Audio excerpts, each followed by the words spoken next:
This meeting is being recorded. These have two voices.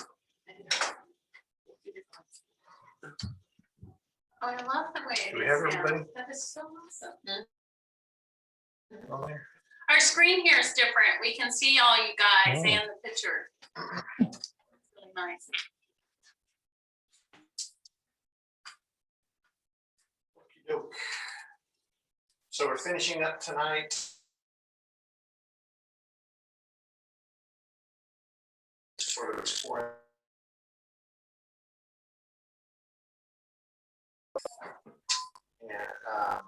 And a reminder that tomorrow night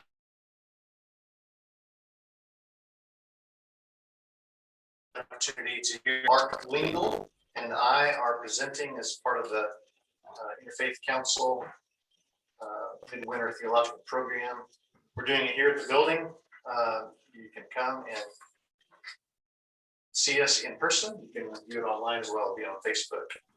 So Mark's going to be talking about some of the art around the book of Jonah, which is really interesting.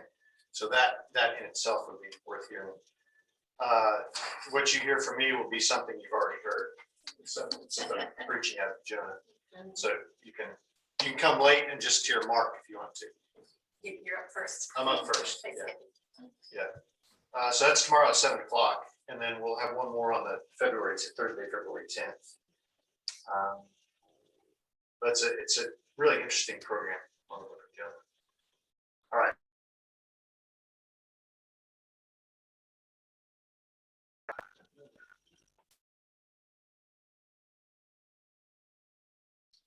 There it goes.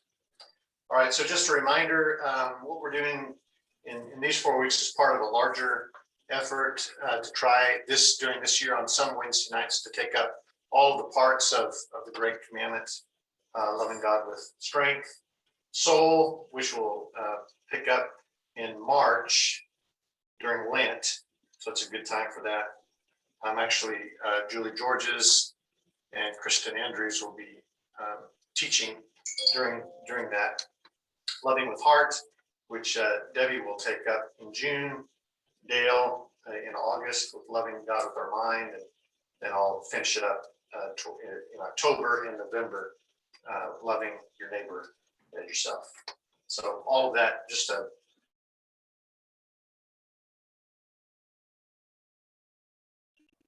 all right. So tonight, since this is our last night in this 4-week session, I kind of want to back up and take another run at the commandment as a whole here. So this quote from David Benner: if it is anything other than a response to love, Christ following is not fully Christian. So if our faith, our following of Christ is anything other than a response to love, it is not fully Christian. And he argues in this little book, Surrender to Love, that love is the fundamental response of a human to God, of a disciple to Jesus. So what is he contrasting that to? Well, we'll get to that. Okay. Yeah.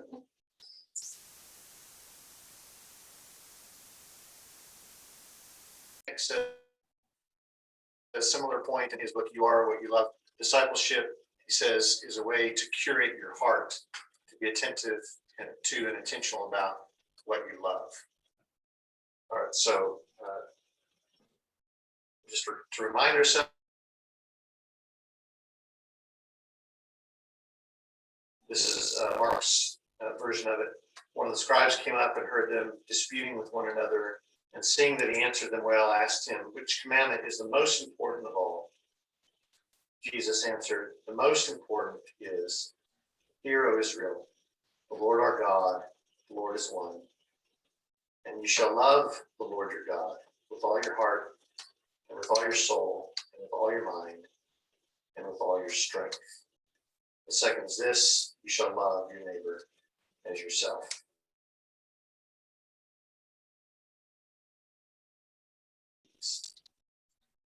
All right, so let's take up Debbie's question here, which is really what might love as a response to God, to Christ, be contrasted with. So we might do this by thinking about our own selves and what at least initially led us to follow God, to somehow formally enter into relationship with God. As you think back to whenever that happened in your life, what would you say? I mean, how would you finish that statement? I first followed God because I what? Needed God, feared God, loved God, had family who followed God, wanted to obey God. I believed in God. It was an intellectual thing. What drove you into a relationship with God early on? First of all, probably because I had a family who followed God, was the way I began. But then all the other ones kind of come in after that when you start getting older and wiser. You want to obey, I believed, but beginning is because my family followed God. Okay. Others.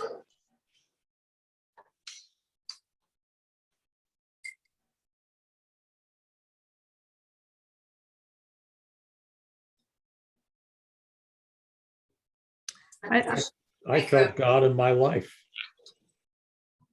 You felt God. God in my life and his presence in my life.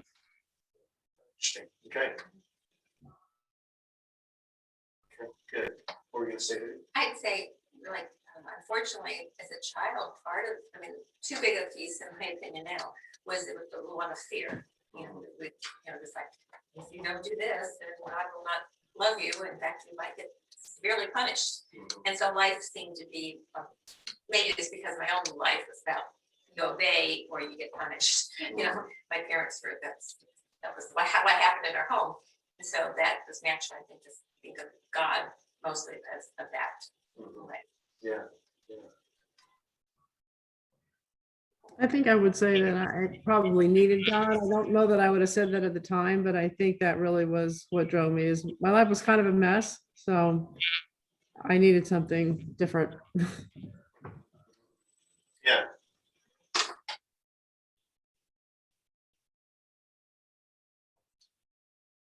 How about one or two others?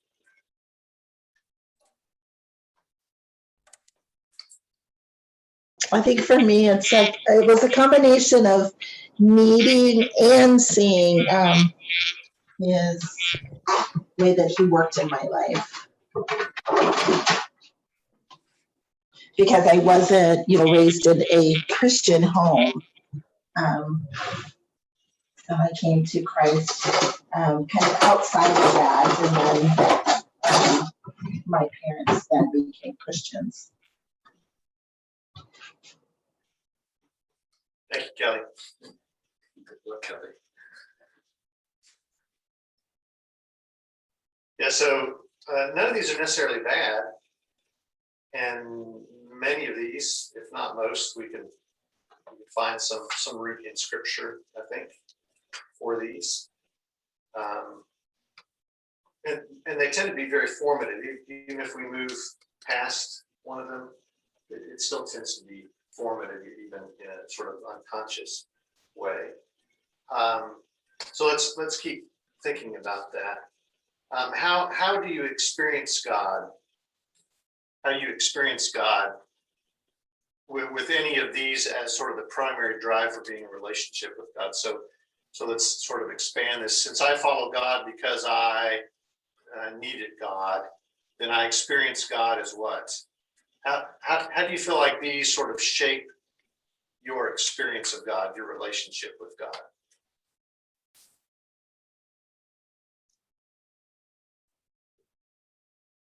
I'd say, like, if I was going back to the stage of my life where I followed God because I wanted to obey him, I saw God then as more like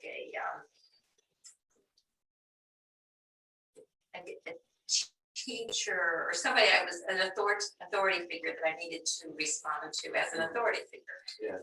So it was either my saw my parents as authority figures, they weren't so much loving, nurturing people, but authority figures. So that's how I've experienced God as well. Mhm. Yeah. Good. But that's how do these shape your experience of God?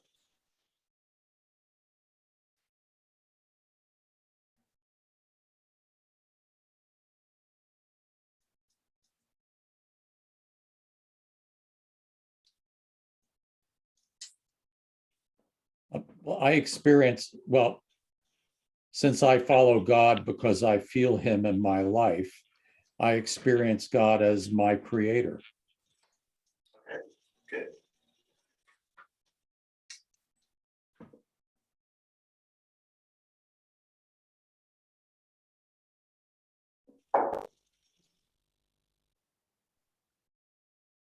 I think I think I experienced God, to be very honest with you, when I came into the Church of Christ. I think I experienced God because I feared going to hell. But over time, and especially having been here, I would say that I experienced God as way, way more gracious than I ever imagined. Mm. Yeah, good.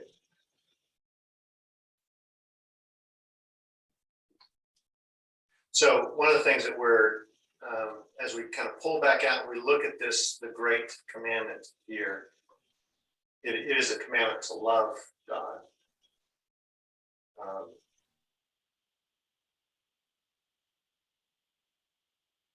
Force in our relationship with God.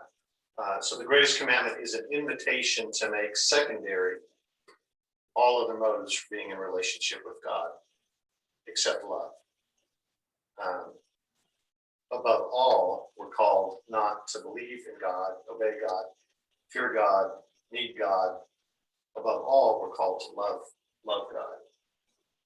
And I think that's really simple, but it underlies so much of the way that we relate to God, we experience God, we think about God.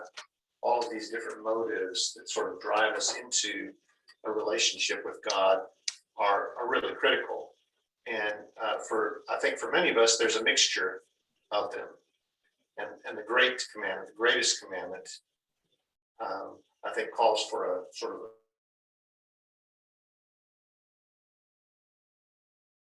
it leads us to ask ourselves, is love the primary driving force in my relationship with God? Is that why I'm still here? Because I love it. And if not, what does that mean? So again, the most important, hear, O Israel, the Lord our God, the Lord is one. And you shall love the Lord your God with all your heart, with all your soul, with all your mind, and with all your strength. Robert, go ahead.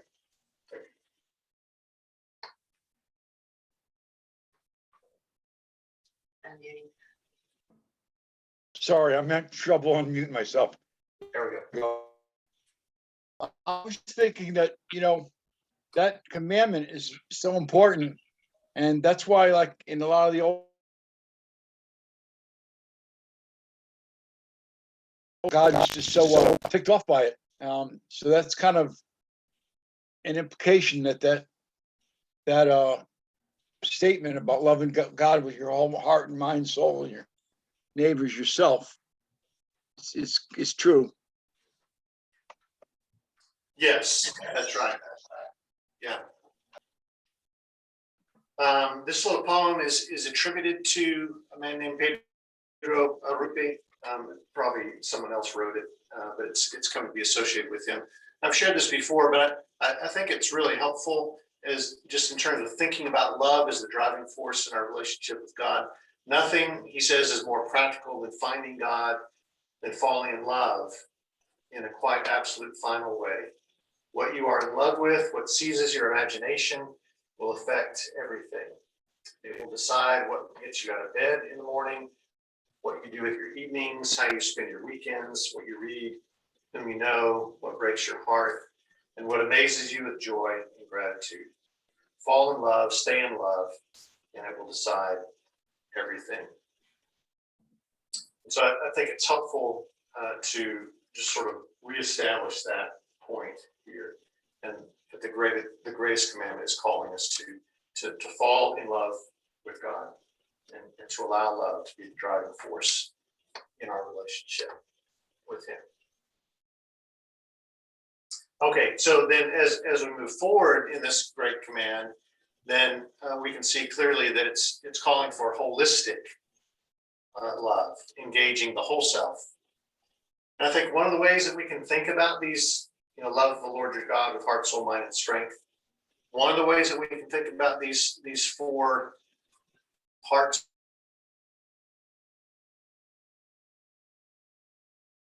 the inner person and the outer person. So mind, heart, and soul, we might think as various expressions of, various parts of the inner person, the unseen person, the most private parts of who we are. And then strength here as really the expression of the outer person, the more public part of who we are. The things about ourselves that are seen and that impact in very tangible ways the world around us. And so this love relationship that we're called to have with God is one that's intended to engage our inner person and our outer person. It's to be holistic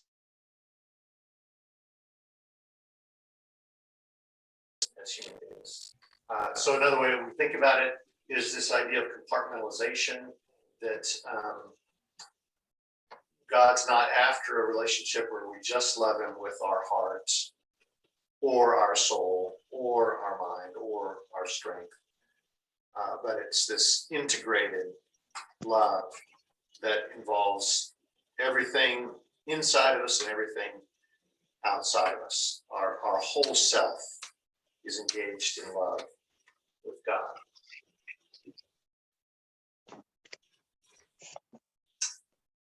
So we've been trying to focus on this outer person here, loving God with strength. And the last 3 weeks, we've really kind of focused on the body as one of the primary expressions of this.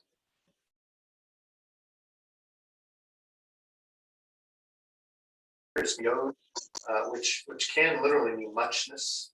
Love the Lord your God with all your muchness. It's translated more often as exceedingly, much, abundantly, greatly, very. But I do like this idea of muchness. Love the Lord your God with all of your muchness, with everything that is part of your exterior life, your mind, heart, and soul, which we'll pick up later. Take up the rest of it, but this word strength seems to suggest everything about our exterior person can be engaged in loving God.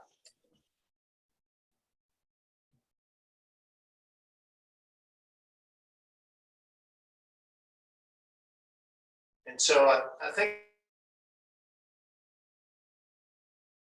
a lot as one of the expressions of strength, but now everything about our exterior life can be taken up here in the muchness of the command.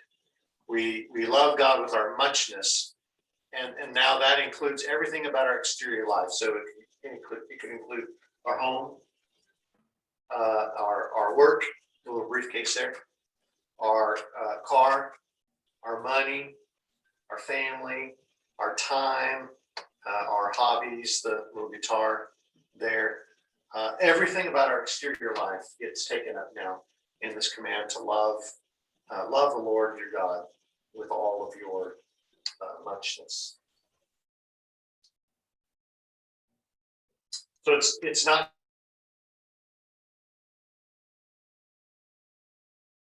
with it's all exceedingly abundantly all of our muchness, all of our exterior life is to be taken up in terms of loving God.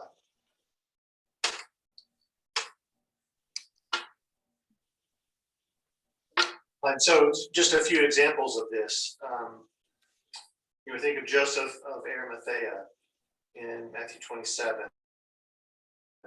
who takes this tomb, this newly hewn tomb, and provides it for the body of Christ after his death on the cross. And I think in some ways this is an example of Joseph of Arimathea's meod.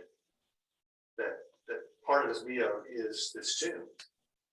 And he sees it now as an opportunity to express love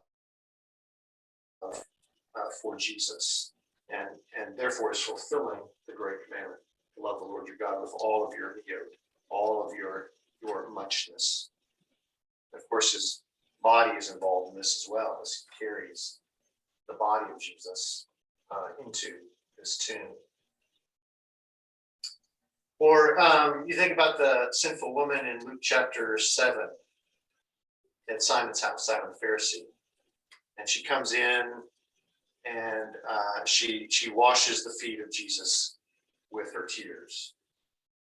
And so I think this is an example of someone who is loving the Lord your God with all of her meod. This exterior life involves her very tears, and they're offered now as a gift to Christ. Very different than a tomb, but still part of her meod.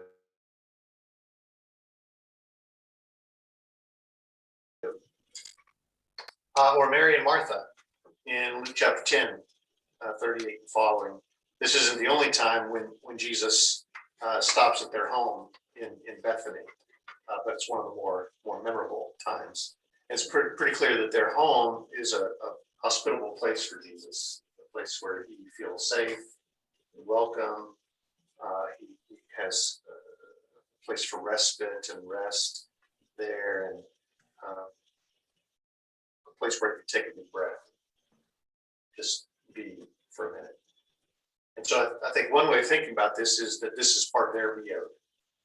This is part of Mary and Martha's meod. It's part of their muchness, the exterior life that people around them see. And here they are offering that to Jesus as part of their love for him. Okay, so let's stop here and just kind of think out loud about ourselves. If we think about the great commandment as a call to love, and an integrated love that involves our interior life and our exterior life, and that this meod certainly involves our bodies, but perhaps it also includes everything about our exterior life. What for you, what would fall under the category of your meod that might be offered in loving the Lord your God with all of your strength?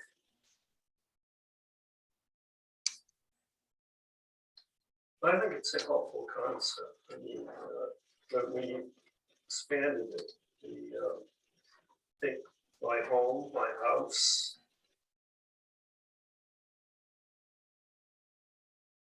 You know, that, in all of those ways, I'm loving God. Judaism does that pretty well. There's ritual for everything they do, and we not so much.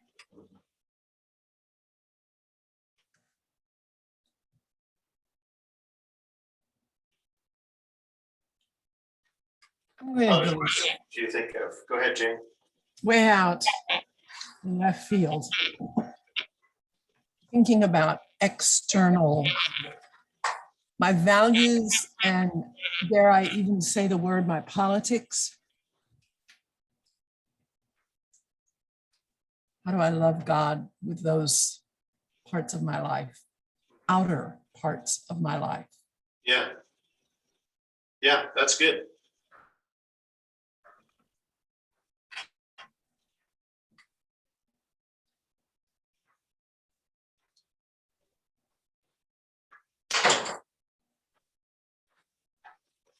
it's, to me, it's like, well, what, there's nothing that's not, so like, it's hard to think about, well, what is it I'm offering? It's like, well, what, everything, so I don't know what, anything that's not being offered. And maybe this we'll get into more when I have my section to teach, but when we do cut off some piece of ourselves and just say, that's kind of private, personal, it's not really for anyone else to know, or God even to enter into. There's no connection between my religious and spiritual life and this part of my life, then it's pretty unhealthy. I mean, we end up having some pretty significant psychological problems.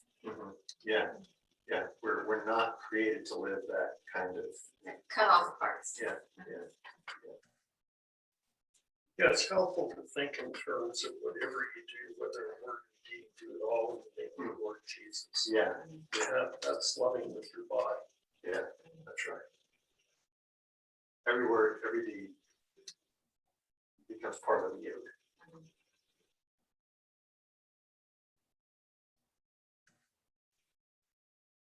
I mean, if there's something we do kind of regularly or on occasion even, and we don't want God to be a part of it, we should look at that. Like, why are we excluding why do we hope that we could exclude God's purview of this? No, God, don't look at this part of me. Yeah. I think I'd be more inclined to see examples of miot in other people's life than in my own. I see people do things and I would go, that's an example of something that God does. I believe God is working through me, but I think much more inclined to see how God works through John's life or Eddie's life or Debbie's life than my own. And why is that, Laconia? One of it is, I think partly it's to not get the big head. Okay. Not pat myself on the back to say, boy, I got it. Because the moment I do that, I don't got it. Right, yeah.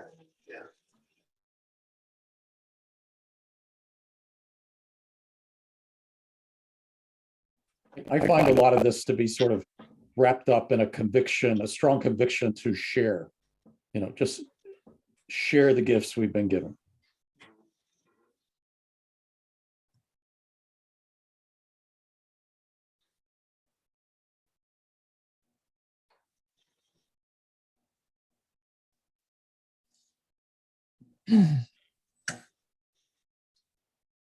I think it also makes me think how much miot is going on by many of our church members and none of us know about. Yeah.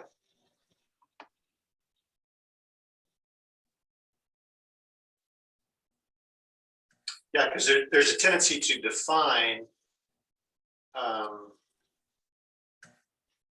love of God in ways that they bias certain expressions, and therefore we sort of dismiss or minimize other forms of neo here because they don't look spiritual, or they don't sound spiritual, or it's not what I would do or can do. Yeah.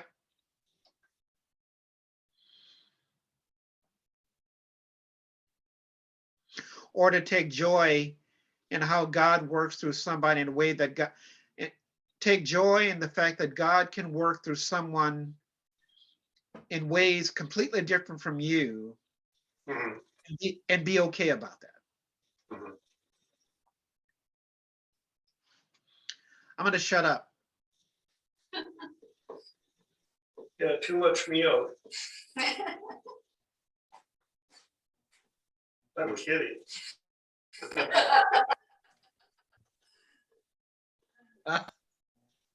Touche, Yeah, Dale. I think that this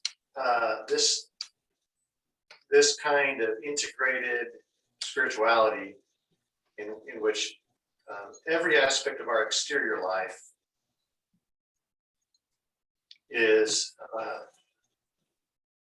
marshaled as part of our relationship with God is only possible when love is the primary driver of our relationship with God. Because if the primary driver is fear or need or obedience, at some point that runs out, and some part of the neode can be withheld. But love is strong enough to compel us to take everything in our exterior life and say, "Here, God, I desire this to be part of the way in which I demonstrate my love for you."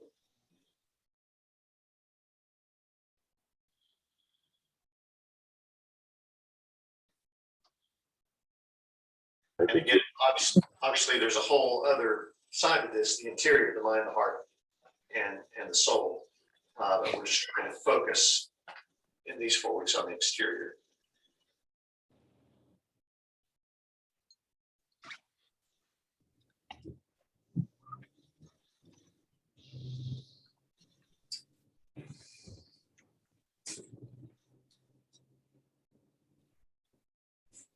Like, when we think about this, even in the most mundane or tasks that we have to do, perhaps cleaning the bathroom, that can still be a gift to God, so that we can take some sense of offering of meaning to whatever that work is. So a person who has a job that maybe a lot of us would feel like I don't want that is what I do every day. People do turn those types of jobs into gifts of themselves to other people. I always remember the lady that worked as the cleaning service at the nursing home where Norma was, and she was the only one in that staff that ever commented to me about a relationship she had with Norma and how she felt about Norma. And so she took that position of cleaning Norma's room and making her bed or whatever and she turned it into a godly behavior. I'm thinking of her as offering that sense of herself to God. Yeah. And that's really compelling. I mean, I think that's part of what can make a relationship with God compelling to other people when they see someone like that who is able to take something mundane or something messy, and yet it still has meaning because there's something sacred about it, and it's being offered and done in that way. Veronica cleans this building with that attitude. Yeah. She's not. She doesn't see it as cleaning the church. She sees it as cleaning her father's house, and she has said that to me. I was like, whoa. Yeah.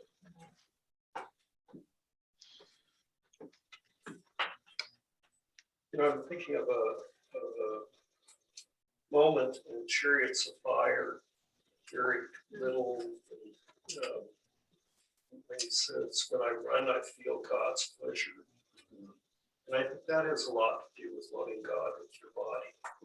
When I run, when I sleep, when I sing, that when I do things with my body, to turn it over to feeling God's pleasure in that. I have to consciously think that. Yeah.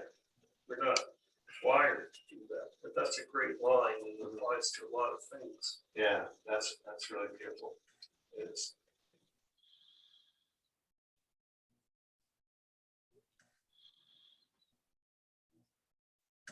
So I think the call here is to ask ourselves, what is my neode? Yes. What is my neode? And then how can I offer this in love to God today? How can it be part of my love relationship with the Lord. And I think as we ask that question, we find that there's nothing that lies outside of the potential to be offered to God in love. Okay, that's all I got tonight. Thank you. Yeah. So we're very grateful to have all of you guys with us online. Russ was on with us. I saw. Yeah, Kelly, Penny is here. Hi, Penny. Hi, guys. Benny. And Elaine. Mike's here too. Hey, Mike. You guys. Hi, Lane. Jane is here. Oh, One of our lanes. Thanks, Chris. thank you, Chris. Have sweet dreams, everybody. Night. Night. Sometimes Elaine Sterling, she's on, she'll say hello. Elaine Metrics is on at times.